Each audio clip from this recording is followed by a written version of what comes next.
ప్రభాకర్ రెడ్డి వ్యాఖ్యలపై స్పందించారు కేటీఆర్. ప్రభుత్వాన్ని కూలగొట్టాలని తమతో కూడా అంటున్నారని, కానీ తాము కూలగొట్టాలని అనుకోవడం లేదన్నారు. ఈ ప్రభుత్వం 5 ఏళ్లు అధికారంలో ఉండాలని, అప్పుడే మరో 20 ఏళ్లు ప్రజలు కాంగ్రెస్ కు ఓటు వేయరన్నారు. మీ ప్రభుత్వాన్ని కూలగొట్టాల్సిన ప్రభాకర్ రెడ్డి చెప్పింది అక్షర సత్యం. ప్రభాకర్ రెడ్డి కరెక్ట్గా చెప్పిండు. ఏం చెప్పిండు? ప్రజలు మా దగ్గరకు వచ్చి ఆక్రోషిస్తున్నారని చెప్పిండు. ఏమన్నాడు?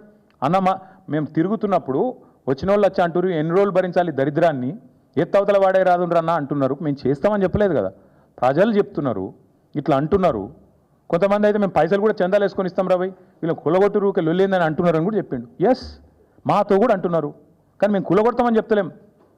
ఎస్, ఈ ప్రభుత్వం దరిద్రం, కాంగ్రెస్ కరోనా కంటే డేంజర్, ఎస్ ఇవన్నీ కరెక్టే. కానీ ప్రజలు నిర్ణయం తీసుకున్నారు. ప్రజాస్వామ్యంలో 5 ఏళ్ళు ఉండాలి. నిర్ణయం తీసుకుంటే ప్రజలకు కూడా తెలియాలి. You can make choices, but you are not free from the consequences of your choices. నేను ఎందుకు చెప్తున్నా అంటే, ఒక నిర్ణయం ప్రజలు తీసుకున్న తర్వాత కాంగ్రెస్ అధికారంలో ఉంది. నేనైతే మనస్ఫూర్తిగా కోరుకుంటున్నా, కాంగ్రెస్ 5 ఏళ్ళు ఉండాలి. రేవంత్ రెడ్డే ఉండాలి 5 ఏళ్ళు.